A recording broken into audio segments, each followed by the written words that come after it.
Muchas gracias, señor presidente. Señorías, el pasado mes de abril, el Reino de Marruecos realizó una ampliación unilateral de su zona económica, declarando por ley estar en posesión de los derechos soberanos y exclusivos sobre los recursos naturales del lecho marino próximo al archipiélago de Canarias.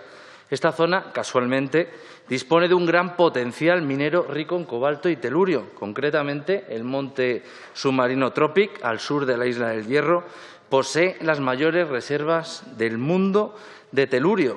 Este mineral es fundamental en la fabricación de las baterías de los coches eléctricos y los paneles solares.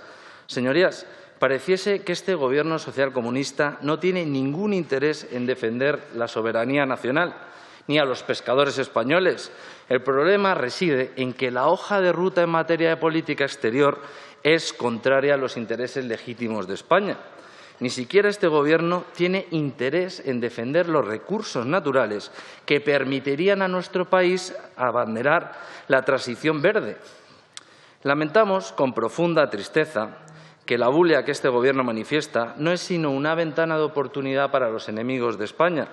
La muestra más palmaria de esto es que el trámite para ampliar sus aguas territoriales se inició justo tras la toma de posesión del presidente Sánchez. Y en geopolítica, señorías, las coincidencias no existen.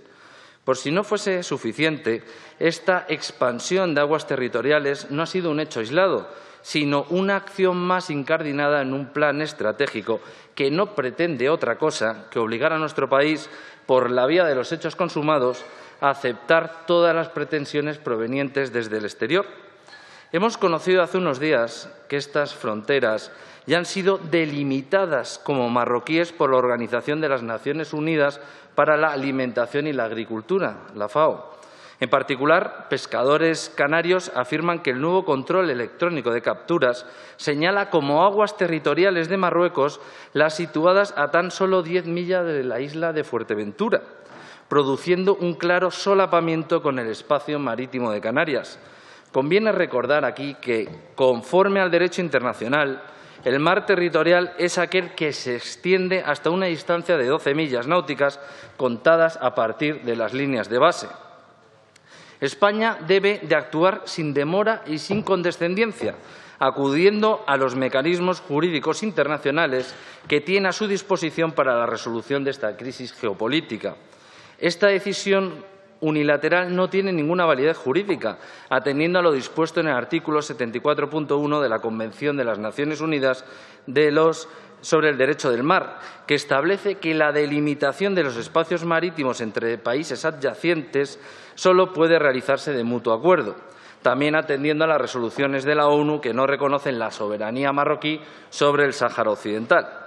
Y no perdamos de vista, señorías, el añejo reclamo del Reino alauita sobre las ciudades españolas de Ceuta y de Melilla, que llevan sufriendo durante meses el bloqueo total marroquí y que tiene por objeto quebrar la voluntad de ambas ciudades. Nuestro apoyo incondicional y absoluto a nuestros compatriotas ceutíes y melillenses, que con su valentía y coraje curtido a lo largo de los siglos son la mejor prueba de que la sociedad española no cede a los chantajes.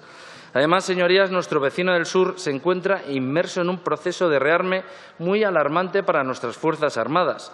La superioridad de estas sobre sus homólogas marroquíes se está reduciendo a pasos agigantados, debido a la adquisición de material estadounidense por valor de 10.300 millones de dólares, carros de combate Abrams, helicópteros Apache, aviones de combate F-16 y muy probablemente el F-35, el avión militar más avanzado del mundo. Y todo esto ha dado sus frutos. El traslado del mando África de Estados Unidos, AFRICOM, al territorio marroquí y la reciente firma de un acuerdo de cooperación en materia de defensa el pasado 2 de octubre.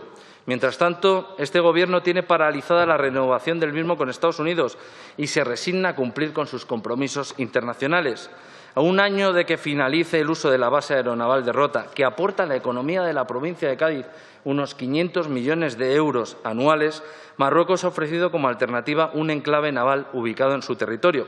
Veremos qué decisión adopta finalmente nuestro socio y aliado norteamericano y cómo afectará a los maltrechos intereses de España. que, para desgracia de todos, este Gobierno no es capaz de defender. Es por todo esto, señorías, que el Grupo Parlamentario Vox demanda al Gobierno que no ceda ante el chantaje, que salvaguarde los legítimos derechos e intereses de la nación española y sus aguas territoriales y defienda los intereses de los españoles, protegiendo a los ciudadanos. Muchas gracias. Presidente. Muchísimas gracias.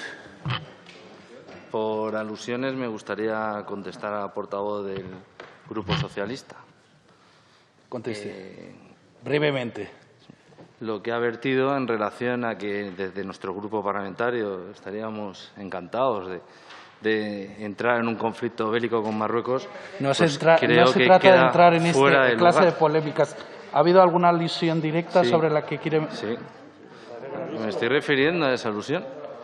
Que desde nuestro grupo parlamentario poco menos estamos incitando a un conflicto internacional con Marruecos. Y eso es una infamia que se acaba de vertir aquí. Eso no es cierto.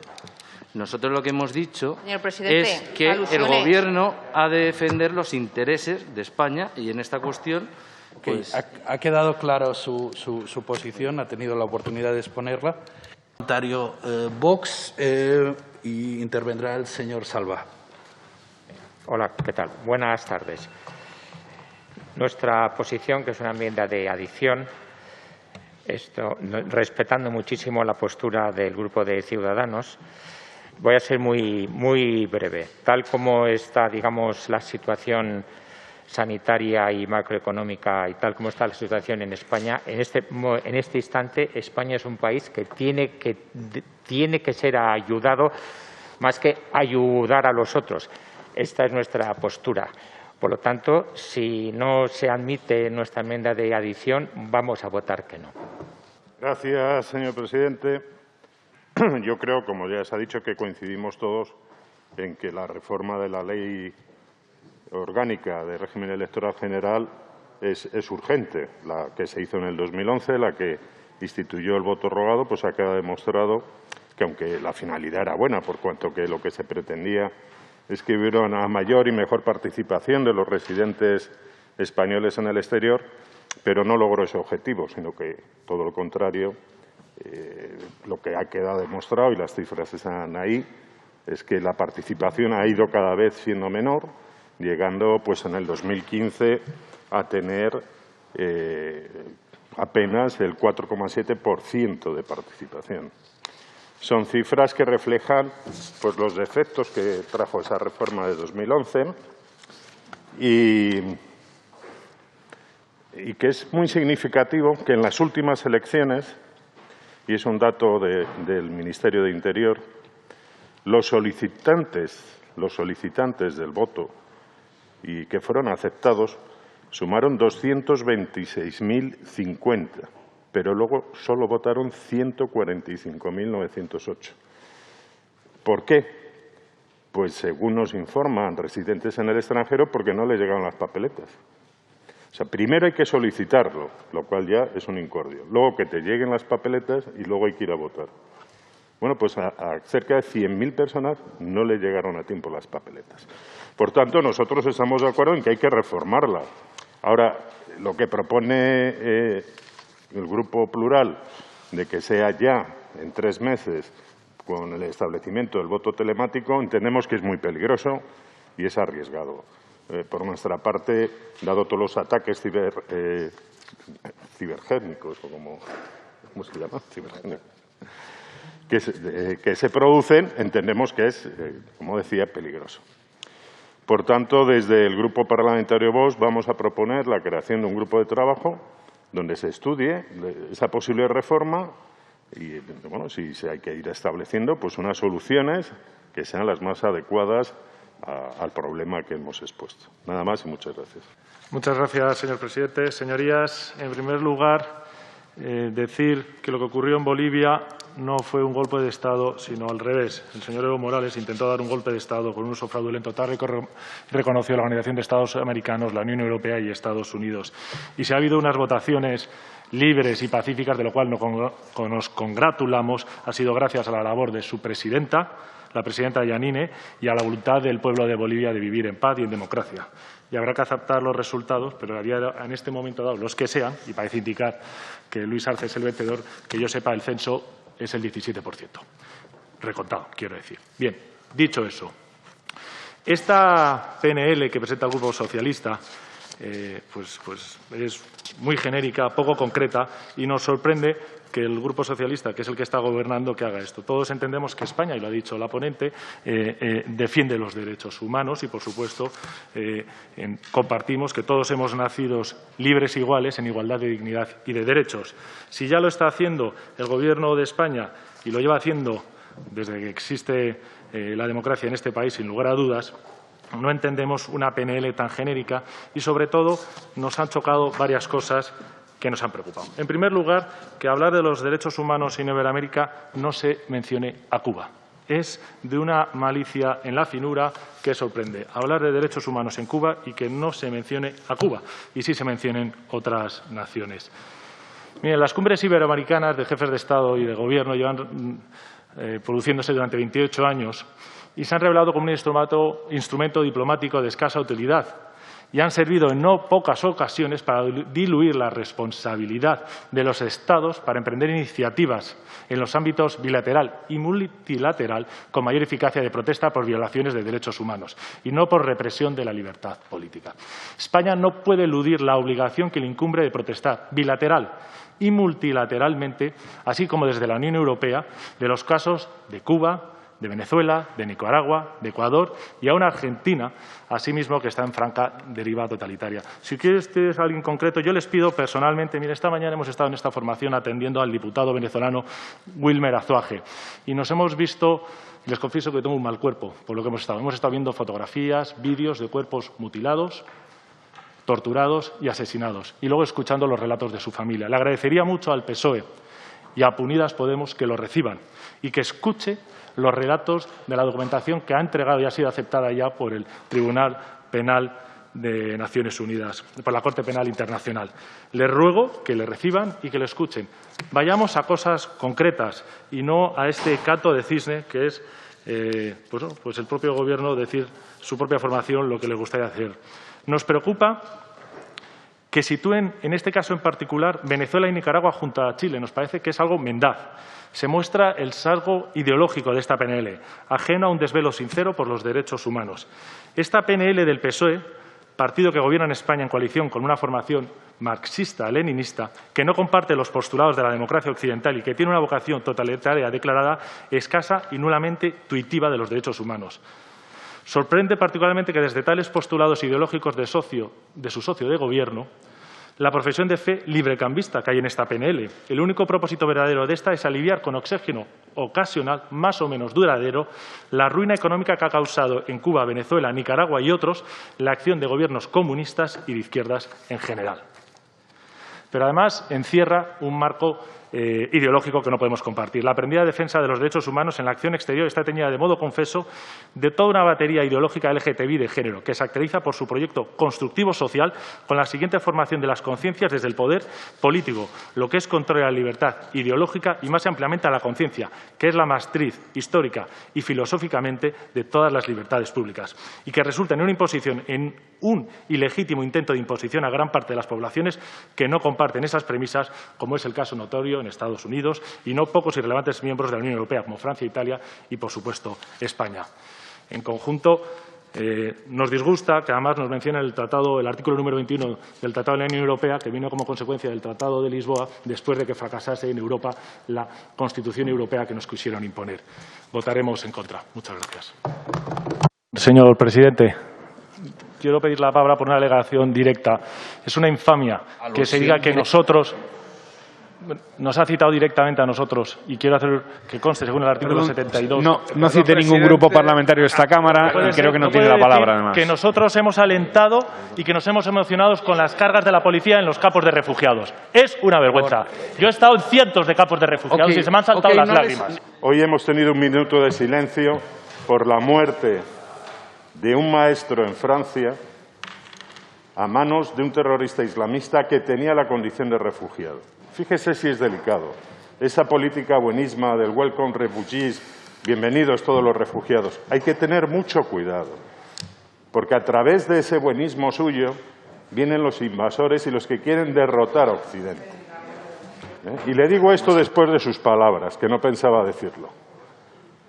Pero ya está bien de que ustedes estén todo el día echando basura sobre un partido democrático y constitucional como es Vox.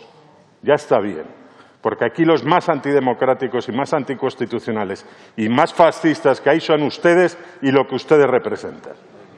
Y dicho esto, por nuestra parte hemos presentado 2 enmiendas a la PNL.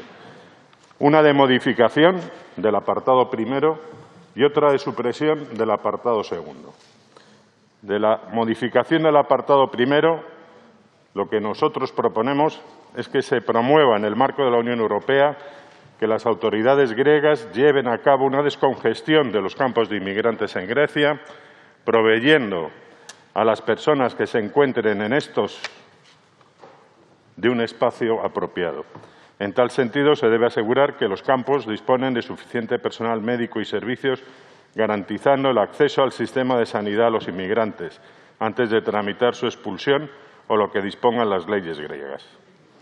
El Reino de España no puede inmiscuirse en los asuntos internos de un Estado soberano, amigo y aliado de nuestro país, como es la República Helénica, en los términos en los que propone su grupo parlamentario.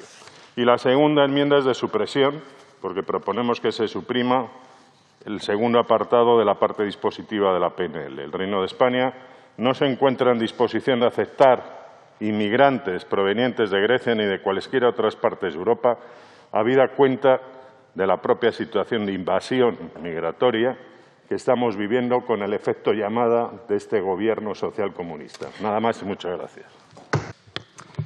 Muchas gracias, señor presidente. Voy a aprovechar mi turno y mis minutos para hacer primero una pequeña introducción antes de entrar en el tema que nos ocupa. El otro día escuché una frase que me gustó mucho y me la voy a quedar aquí en mi cabeza, que es: la verdadera madurez está en callar, sonreír, dar la vuelta y cambiar de camino. Porque donde la ignorancia habla, la inteligencia calla. Pero es que ya está bien, ya cansan con sus mantras, mentiras e insultos. Y me dirijo a usted, señor Gómez Reino. Pertenezco a un grupo político democrático y constitucionalista que queremos hacer nuestro trabajo por el bien de España, quizás en el que coincidamos, quizás, pero desde luego en el cómo no, porque lo queremos hacer de manera diferente a las suyas, que por donde pasan no traen más que pobreza, miseria y ruina. ¿Qué han hecho ustedes hasta ahora? Hasta ahora lo único que han hecho ha sido hablar, mentir, alborotar, crear odio y rencor. De eso viven y eso es lo que han hecho hasta ahora. Y entrando ya en el tema, les diré, en base a mi experiencia, yo he pasado más de 5 años de mi vida en operaciones de mantenimiento de la paz.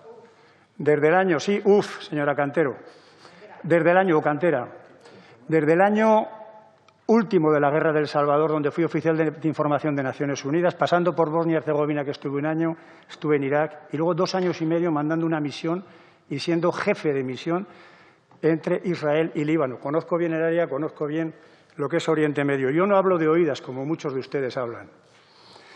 El Acuerdo de Abraham es un motivo de esperanza para alcanzar una paz duradera en Oriente Medio. Pero en base a mi experiencia personal, en aquella parte del mundo, permítame decirles que la conflictividad e inestabilidad de la zona se mantendrá mientras no se resuelva la cuestión palestino-israelí. No obstante, nos gustaría que este ejemplo que ya dieron Egipto y Jordania y ahora Emiratos Árabes Unidos sea seguido por otros países de la zona como Líbano, Siria, Irán e Irak. Hay que seguir haciendo esfuerzos para solucionar el problema palestino-israelí y la solución de 2 estados como condición para un verdadero proceso de paz en la zona. Esa es la clave. Este Acuerdo de Abraham trae beneficios a las partes, pero fundamentalmente en los aspectos de normalización de relaciones diplomáticas y en los de seguridad. En definitiva, este acuerdo expresa el deseo de que sea un ejemplo y aliciente para acuerdos de similar naturaleza entre otros países del área. Nosotros votaremos favorablemente a esta proposición no de ley. He concluido. Muchas gracias, presidente. La posición de nuestro grupo es clara con respecto al régimen de Nicolás Maduro en Venezuela. El Grupo Parlamentario Vox viene denunciando sistemáticamente todas las violaciones de derechos humanos, así como la falta de libertades y derechos individuales del régimen de Nicolás Maduro. Por lo tanto, somos favorables en todos sus términos con esta proposición no de ley. Nuestro grupo, además, reconoce a Juan Guaidó como presidente encargado de Venezuela. Con esto he concluido. Muchas gracias, señor presidente. Señorías, me he leído varias veces esta PNL en detalle y no daba crédito. No daba crédito porque no se puede construir una casa empezando por el tejado. Y he llegado a la conclusión que esta PNL lo único que busca es el punto 4 del petitum, que es crear la figura del embajador o embajadora en misión especial para la promoción de los derechos humanos y la diversidad, es decir, de la defensa de las leyes ideológicas LGTBI. En Guinea Ecuatorial, señoría, nadie vive la vida que le gustaría vivir, salvo los miembros del régimen. No existen los derechos humanos en Guinea Ecuatorial. No existen los derechos humanos en Guinea Ecuatorial. Y, por lo tanto, lanzar una PNL para defender los derechos humanos de una parte de la población y olvidarnos del resto, desde el año 79 no hay unas elecciones libres en Guinea Ecuatorial, señoría. Desde el año 79, tras un golpe militar. No existe el Estado de Derecho. Hay un uso excesivo y torturas sistemáticas por parte de la policía. No existe la libertad de prensa. La corrupción oficial es generalizada. La falta de independencia judicial, los trabajos forzosos, incluso en la población infantil. ¿De eso no hablamos? ¿De esos derechos o no son derechos humanos? Habrá que luchar y pelear por los derechos humanos de toda la población. Pero es que seguía avanzando en su PNL y, claro, y me hablan de la tradición batún. Los batún son más de 70 millones de personas que poblan ampliamente todo el sur de África, la meridional, la austral. Y hay distintas etnias. Hablen ustedes, por favor, de la etnia Fang, si quieren, que es la mayoritaria y la que gobierna, y cómo, como han expresado anteriormente, ha abusado sobre otras minorías. Esas minorías no tienen derechos. Tampoco nos centramos en esas otras etnias que no son la etnia mayoritaria. Y no ofendamos a más de 70 millones diciendo que esto es parte de los procedimientos de la tradición batún, cuando son tremendamente diversos y contradictorios unos con otros. Y ya, para más INRI, nos hablan de la ley de maleantes, de malos y maleantes, o bueno, no me acuerdo. Es una ley del año 33, del 4 de agosto del año 33, no del régimen de Franco, como han dicho ustedes, sino de la Segunda República.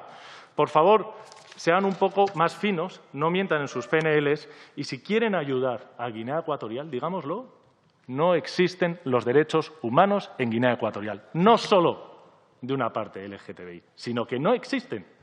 Vayamos a por el problema grande y, por lo tanto, actuemos sobre los cimientos y no sobre el tejado. Muchísimas gracias, señoría.